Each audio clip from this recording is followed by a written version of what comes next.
we got a new GOAT these days. That's right. The GOAT of women's basketball is, of course, Caitlin Smith.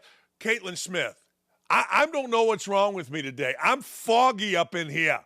Caitlin Clark, ladies and gentlemen, and she did it in a weird way, very weird way. She hit technical free throws to break the all-time record set by Pete Maravich. Now, I'm going to give you some stats. You clowns out there that think, well, hey, man, Maravich is the real GOAT, man. He did it in 3 years. All right, let me go this route with you. Maravich got one less season. Maravich scored a load of points in 3 seasons.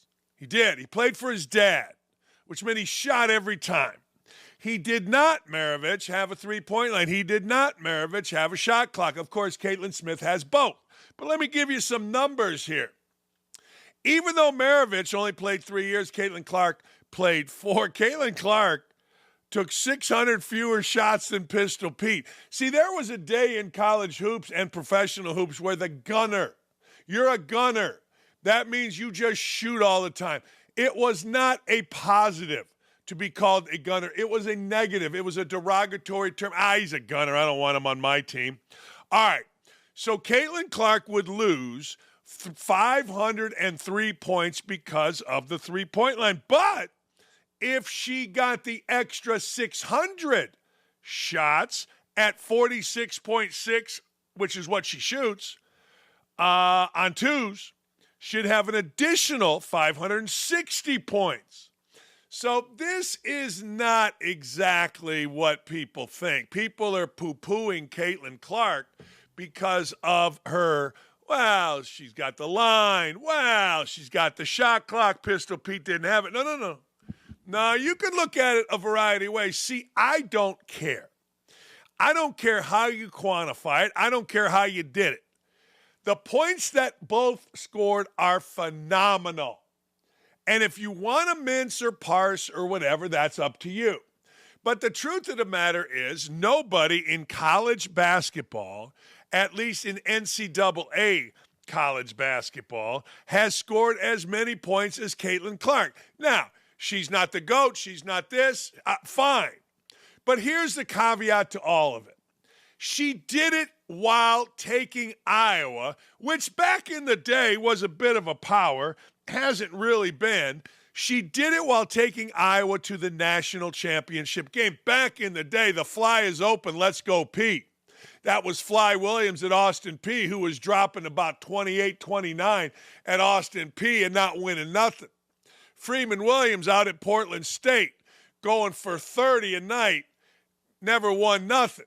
Xavier McDaniel, remember him, led the NCAA in rebounding, led the NCAA in scoring in the same year. I don't know if anybody's ever done that before or since. Didn't win nothing. Well, all I know is this, man. Caitlin Clark not only has done this, but she has taken her team to the NCAA national championship game. And with all due respect to the gals that play with her, I don't know, man. They all right. They all right. But I got to tell you, passing Pistol Pete Maravich in college basketball scoring, that's like 714. Everybody my age knows what 714 is. 714 was a number of home runs Henry Aaron hit, and everybody was chasing it. You could go 20 years straight, 35 home runs a year, and you still were short of 714. It was the Holy Grail. I'm sorry, that was Babe Ruth. And then Hank Aaron beat it. And everybody's like, damn. Well, you know, he played more games. Well, no. It does not matter. When you get to that number, I got to tell you, man, it was fantastic. And Caitlin Clark, the stories are now coming out. When she was a little girl, she was like my wife. Girls didn't have a league. Her dad couldn't find one, so she played with the boys. Now she owns a scoring record for both boys and girls, and I don't want to hear a damn thing. I don't want to hear nothing about it. Now, I'm a little tired of her flopping. I'm a little tired of the police security. It was kind of funny. All the rappers came in. Did you know even Nolan Ryan came in last night? Don't tell me Caitlin Clark isn't the GOAT when Nolan Ryan comes in to see you break a record. Don't try it, people. When Nolan Ryan and Travis Scott come in the same building, that's something. That's something. And Travis Scott actually tried to speak. He's a great super. Shut up. Shut up. And all the police around everybody. Look, there is nothing better for women's basketball than Caitlin Clark. I know she's getting ready for the lesbian world, the insanely lesbian world of the WNBA. But I will tell you this. She's going to be drafted first by the Indiana Fever. The Indiana Fever have great people running the Fever. There are basically two different deals in Indianapolis. There's Pacers Sports and Entertainment, and then there's the basketball, the Pacers and the Fever. All run by great individuals. Fantastic. So she, smart. I guarantee Caitlin Clark researched this and said, wait a second, man, I can go to crazy-ass Las Vegas and have these big old crazy girls coming at me trying to, or I can go to Fever. But here's the deal with the Fever. The Fever have to make this Michael Jordan when they draft her. They've got to get rid of everything negative, all the crazy people, because there's always crazy people on a team. They got to get rid of them. And mold the team around her. Aaliyah Boston, fine. I'm not going to get into the strategy of the WNBA any deeper than that, except to say you broke Pete Maravich's record. That's my Serbian brother. Rest in power. Isn't that what guys say? Rest in power. Jesus. Anyway, you broke a record that was standing forever. Came close last year. Mike Davis's kid, Antoine, took a swing at it, didn't get it done. You broke it. You got more games. You got lots to do. My opinion, if you can bring Travis Scott, whoever the hell Travis Scott is, and Nolan Ryan and Dallas Clark into the same building, my God, woman, 3,668 points on 2,582 field goal attempts. Pete Maravich reached 3,667 points on 3,166 field goal attempts. Yeah, who cares? Great records, great people, and they look like each other. Seriously. Like we've told you, like that Heather Dinich looks like Paul Feinbaum on ESPN. Hey, Caitlin Clark and Pete Maravich kind of look like each other. A little bit lanky. They're lanky. Dark hair, dark eyebrows. You know what I'm saying? They do. Now, Caitlin Clark didn't play for her dad at Iowa like Pistol Pete did at LSU, but you know what, man? It's good stuff. They both put their hands on their hips. They literally look like each other. And I got to tell you, Caitlin Clark handles herself really, really, really well. I got goosebumps. Congratulations. I always get goosebumps by great accomplishment. Congratulations, Caitlin Clark. Congrats. You are the GOAT. You beat Pistol Pete. We're going to talk to Jim Boeheim about Pistol Pete. I guarantee he either played against him or knows him. Boeheim knows everything about everybody. I'm going to educate you. Hey, the biggest and the stupidest and the most racist of ESPN. Kendrick Perkins, the big stupid, the big racist, the big fat stupid racist. Call him whatever you like. Is he reversing course on white people? The only thing interesting about Kendrick Perkins is his racism. That's it. Like him mumbling through or him acting like he's some kind of Buddha, that's worn out. Who cares? Carry on, sausages. There's nothing he says about basketball that's interesting except for race because he's a known white player hater. Last year he made a big deal about, Jokic isn't the MVP, white guys, and he tried to intimidate the black voters who are easily intimidated in the NBA. The black voters in the NBA are trying so hard to be involved with the black players. Go to the club, man. Hang out backstage with Drake, yo. Hey, man, I heard Snoop Dogg is coming to the crib, yo. So that guy Spears, whatever his name is, he's a writer for man, I got to be there. I got to be popping bottles, yo. That's the black writers in the NBA. And Kendrick Perkins last year put the word out. Don't be voting for Whitey, yo. Don't be voting for Whitey. And guess what? The black voters, of course they didn't vote for Whitey. Because once you put it out there that you may be, not down for the cause, as an African American, that's a problem for you.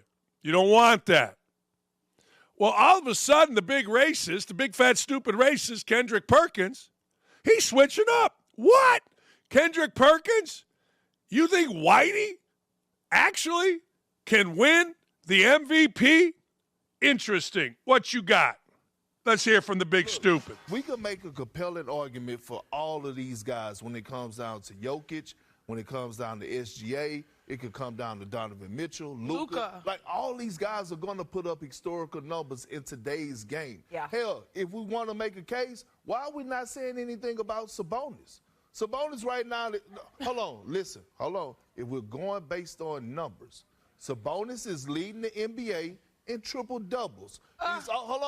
He's also leading the league in double-doubles. The man is averaging 20, 13, and 8.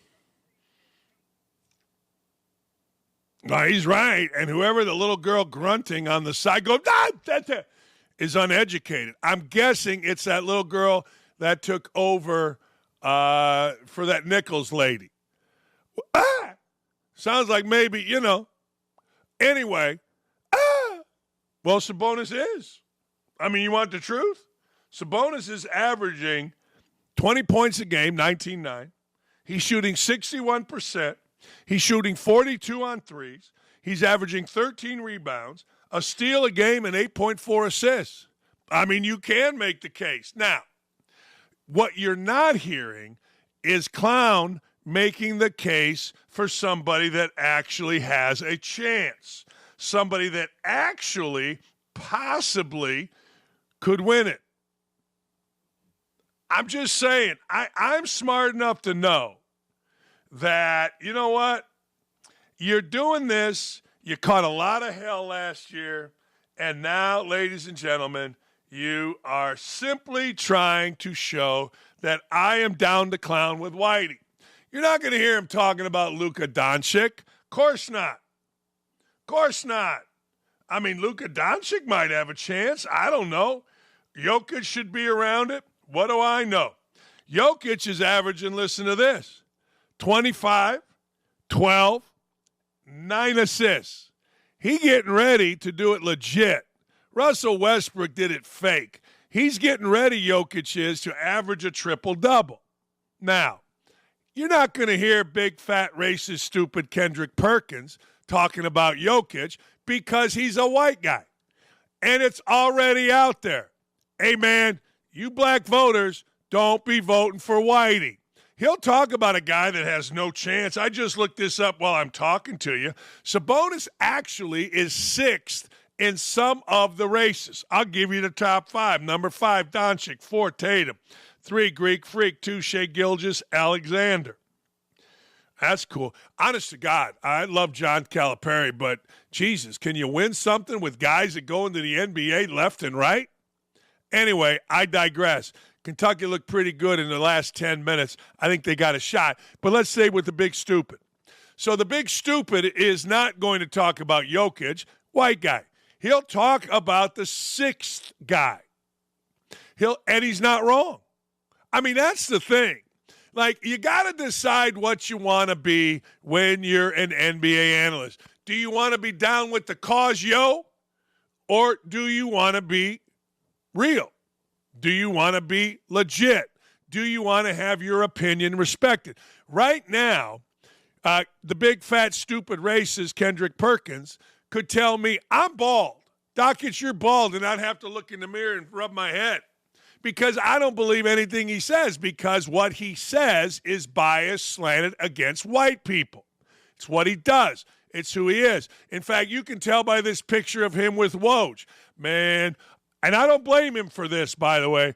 I got to sit here and listen to Whitey talking about basketball, who never played. You can tell. Now, take out the Whitey, and I'm with you on that.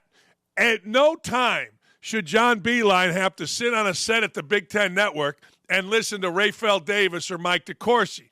At no time should anybody have to listen to Seth Davis or Clark Kellogg if you're Jay Wright and you're a coach. At no time should a great coach have to sit there and listen to a guy like Mike or Wojnarowski. See, you can tell by the two pictures. Look how engaged big fat racist Perkins is when he's got a brother to his right. We all know this. Everybody else is afraid to say it. Guess who's not, yo? Me. Because I know. I pay attention. I do. I know what's going down. When an idiot like Gilbert Arenas says, man, we can't let white guys take over our league. It ain't your league. 90% of the owners are white. The commissioner's white. It ain't anybody's league. Sports is the greatest meritocracy. It was Irvin, Magic Johnson, and Larry Bird's league. And then Mike said, it's my league now. And it was. In the middle of it was Isaiah, who whipped all their ass. It's a meritocracy. It ain't a black guy's league. It ain't a white guy's league. But I'll tell you what it's starting to be. It's starting to be a foreign dude's league. I mean, let's just look. First, in the MVP voting, foreigner. Second, some dude that didn't lead Kentucky to take a dump, Gilgeous Alexander. Third, Greek freak. Fourth, Jason Tatum. Fifth, Luka Doncic. I mean, damn. Sixth, Domantas Sabonis. I mean, damn. Current question, who is the best American white dude? I might be. At 61 years old, I got a fake right hip and I got a fake left knee. I tell you what, like the $6 million man, they can rebuild me. No. If you ever watch the show, you know what I just did there. The Nick and Nick in the back, they don't know what I'm talking about. I'm just saying, you will never hear, well, unless it is so clear, big, fat, racist, fraud, Kendrick, Perkins, ever give credit to a deserving favorite white dude in the MVP voting like where we're at right now with Nikola Jokic, my Serbian brother, because big, fat, racist Perkins has to be down for the cause as opposed to have any credibility. All right, ladies and gentlemen, we're on one today, and we're very excited. We may cut the show short at 10:50 because I got a hit on Fox News. That's just how we roll. You know, people axing everywhere we go. President Trump. President Trump is doing President Trump things, and I am here for it. He gave a wave as some illegal immigrants, came through barbed wire fencing at the U.S.-Mexican border during a visit with Governor Greg Abbott of Texas. He also, Trump did, slammed the failing, ridiculous, stupid policies of our imbecile-in-chief and good old heels up, I'll give you a good one if you can move my career along, Kamala Harris, the Nancy Reagan of politics. However, let's hear from the president.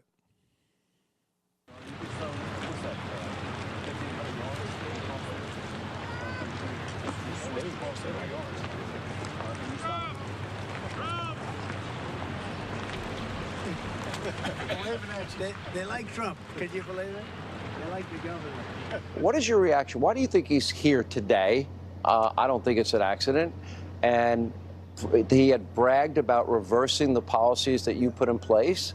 What's your reaction? Well, I know why he's here, because he found out that we were coming. We were here. Look, you and I made this agreement 2 weeks ago. No, actually, a month and a half ago. Oh, really? Yeah. That's interesting. But we made it a while ago, and the word got out. And a couple of weeks ago, it started getting out. And then they found out for sure. You put up the nice little picture on the right-hand bottom corner of your television set that I was coming. And all of a sudden, they announced that they're coming. But they went to the wrong area. They went to an area that the governor and myself have done a good job on. And there's essentially nobody coming through. So, you know, you're not seeing it. This area is tough. about the way my man, imbecile in chief, even stands? Good for Trump. Very good. Hey, look, I know that murder, rape, robbery is coming to your neighborhood just like it's coming to my neighborhood. When you let millions in illegally, particularly college age, fighting age, guys out of prison, where do you think they're going to go? It's the number one problem facing our country right now. And the imbecile in chief and heels up Harris, well, they don't care. They want power. They want to make damn sure that these folks get in. And dumbasses, well, like Eric Adams, who is the mayor of New York, can you believe what I'm about to say right here? He has given as much as $10,000 gift cards to folks that have come into our country and ended up in New York illegally. How much money did Eric Adams give returning veterans? Squat. Zero. Zip. Nada. Nothing. But $10,000 to a bunch of criminals coming into our country. Now, don't get mad at me for saying criminals. There are a bunch of criminals coming into our country. Yes, I could have just as easy said, what's that nonsense you all say, dreamers? Yeah, I don't think they're dreamers. I don't. If they're coming into our country illegally and they're let out of prison, they're criminals by law, by rule, by word, by definition. I don't know what else to tell you. And anybody that has paid attention even a little bit understands that these folks are criminals. Sure, there's some families looking for a better life in the U.S. of A. I understand that. There's also ways to come into this country. I'm guessing your grandpa did. Certainly my grandpa did. Came in the country the right way, the legal way. But that was at a time when our government enforced our laws. That was in a time where we didn't have dirty prosecutors, where we didn't have an imbecile in chief that can't walk, talk, or think, where we had actual rule of law on our border. That time has passed. In fact, the moment Biden got into the White House, he thought about one thing and one thing only: power. I got it. How do I keep it? Well, one of the ways apparently you keep it is to let a bunch of dudes in, give them gift cards, and don't even have to have an ID to vote. Who is so goddamn fat that they can't get up and go get an ID? And if you're that fat, then you haven't paid attention. You shouldn't vote anyway. How about we say, look, if you're in this country illegally, you can't vote. That just seems to make sense. But when you send ballots randomly to households, guess what? With no checks. Guess what? Look at the imbecile in chief on the left, on the right. I'm here. I don't know. I'm on a trip. I think we could really do something good here. Look at that right leg. You're looking at our president. You are looking live at our president, a man who is considered incompetent and unfit to stand trial, but can somehow, some way, miraculously lead our country with nuclear codes and with policies on immigration. It's astounding, really. Look at the difference in Trump. Look at the difference how Trump walks. Look at how difference how Trump moves, how Trump talks.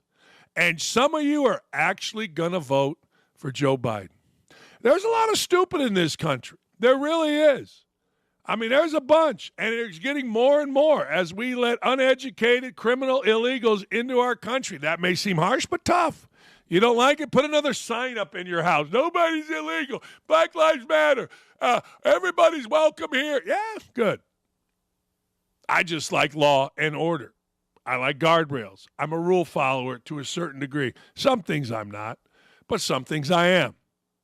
And I got to tell you, man, woo, doggy. Heels up. Joe Biden, you guys have sucked on immigration. I mean, you have sucked bad. You know, college football players and college basketball players give me gas. I lift the cheek. The importance of college football players, like Zach Edey has done nothing to me. Nothing. But I'm tired of him. I like watching him play. I've had enough of his mother. I've had enough of him. I just have. It's like going back. We had to listen to Nigel Hayes and Frank Kaminsky. Remember him at Wisconsin? And you're like, get these guys the hell out of here. Then we had to listen to some guy named Harper, Ron Harper Jr., and some other dude at Rutgers, and some little kid at Iowa until he got knocked out in a bar, Bohannon. And then they go away, and we don't have to listen to them anymore. They end up running a camp, or they end up, man, I'm a workout guy. Man, I'm a basketball. Yeah, shut up. Like, none of these guys. Like, what's Nigel Hayes doing right now? Probably playing in the 20th league over in Botswana. Where the hell is Jordan Bohannon? Probably playing in the 30th league over in Botswana. I don't even know if Botswana's a country. I don't know why he came to me. We always used to say Botswana. Is Botswana a country? I don't know. So all these guys we got to listen to, okay? All right, fine. Well, it extends to football. There's a running back named Travis Etienne. Travis Etienne played at Florida, where the team wasn't very good. Well, guess what, Travis Etienne? You're the player. I mean, you're one of the players. You're one of the stars. Aren't you responsible for the team not being very good? So this clown show says, I don't want to be on a losing team. Okay, you don't want to be on a losing team. Let's hear from Travis Etienne. Oh, wait, Travis is his brother. This is Trevor. I like Travis Etienne. Urban picked him. All the idiots were mad because Urban was outside of the NFL, and Travis Etienne was good. This is Trevor, his brother, who, well, must have stunk because he played on a losing team. So now this clown transfers to Georgia, and, of course, he got something to say. Let's hear from this idiot, Trevor Etienne. So, pretty much to sum it up, it was like I could either be running back 2 on a losing team or go somewhere where, like, I wanted to play in December, too. That also played a big part in me transferring. So that I could be running back 2 on a losing team or go somewhere and, possibly be running back 1 and win a natty. But, I mean, that's the goal. I mean, came up short last year. Probably shouldn't have, but it is what it is. Happens. But yeah, you could be running back 2 on a maybe you're not very good. I mean, if you're a second-string running back on a losing team, maybe you're just not very good. Look, I don't care about Trevor Etienne. Who cares? I'm just tired of athletes. I'm tired of college guys telling us. I'm tired of them acting like philosophers, and explain. Now, just shut up and play. I'm sorry, but that's all I want out of college players. The asses have been kissed from 18 to 23-year-old players. I mean, they've been puckered up. I mean, like a woman getting done with a plastic surgeon and her lips done. I mean, they are big. Think all those Hollywood stars. Madonna, who screwed up her face lips. I mean, big. And we are smooching them right on the ass. And what happens is, when you smooch 18 to 23-year-olds' ass, you know what happens? They become Clarissa Thompson, meaning they become self-important. They want to hear them talk, and they're stupid. I mean, unless you're my stepdaughter, you're stupid at 18 to 23-year-old. Why do you think adults get to a certain age, even 30, and look back and go, damn, I was dumb as 18 to 23-year-old? I've paid attention to this. 18 to 23-year-old athletes are stupid. I don't care if they get straight A's. I don't care if they're Dean's List. I don't care if they speak at graduation. By the time they're 35 or 40, even those guys look back and go, man, I was really stupid. I thought I knew it all. I never made a payroll. I never had to make an alimony payment. I never had to show up at a job every day. I had my ass kissed when I was in college. I got great grades. I did everything right. I was captain of the team, but I was stupid. Hell, me and Quinn Buckner, the only 2-time captains of Indiana basketball under Bob Knight, and I was stupid. Everybody thought I was smart. I had little quips. Hey, Dan, was guarding Jordan the hardest thing you've had to do? No, getting up for my 8 o'clock class was the hardest thing I said, and everybody yucked. I look back, and I was stupid, and I look at all these idiots, and they're stupid. They're even dumber. Why? Because they nobody 18 to 23-year-olds that gets their ass kicked is smarter for getting their ass kicked. Everybody 18 to 23-year-old that gets their ass kicked gets smarter from having their ass kicked. Let me say that again. If you get your ass kissed from 18 to 23, you ain't smarter because of the ass kissing, you're dumber. You're more entitled. And then if you get your ass kicked from 18 to 23-year-old, you become smarter because of it. That's just the way it is. Every person you know says, man, I was really stupid. I thought I was really smart in college. I was really stupid. So good for you, Trevor, Etienne. We get to listen to you. Oh, joy. Golly gee.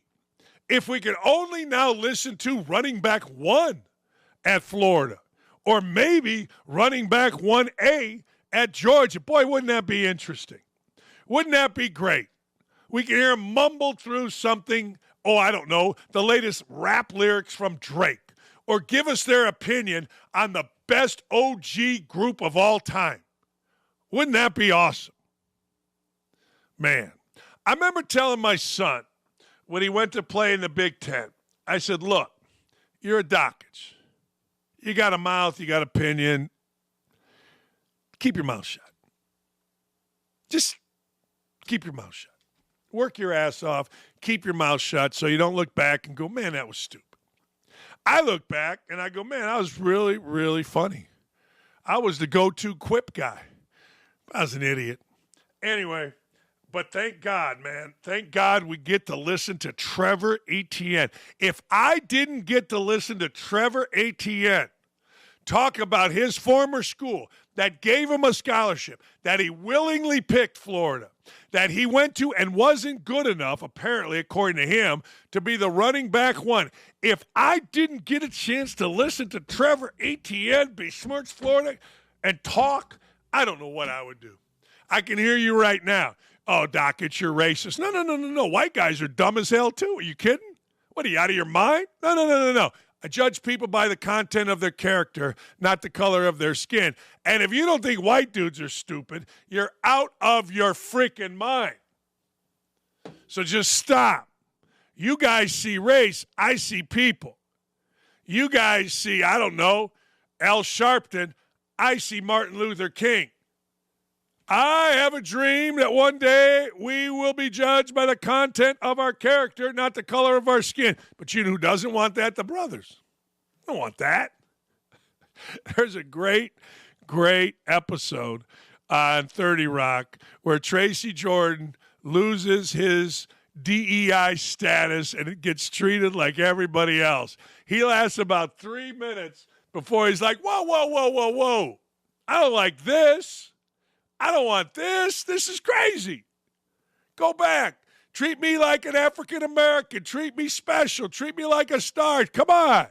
It's really funny. And it's written by liberal writers, which makes it even more funny. Hey, speaking of stupid, I met Johnny Manziel once. Hang on.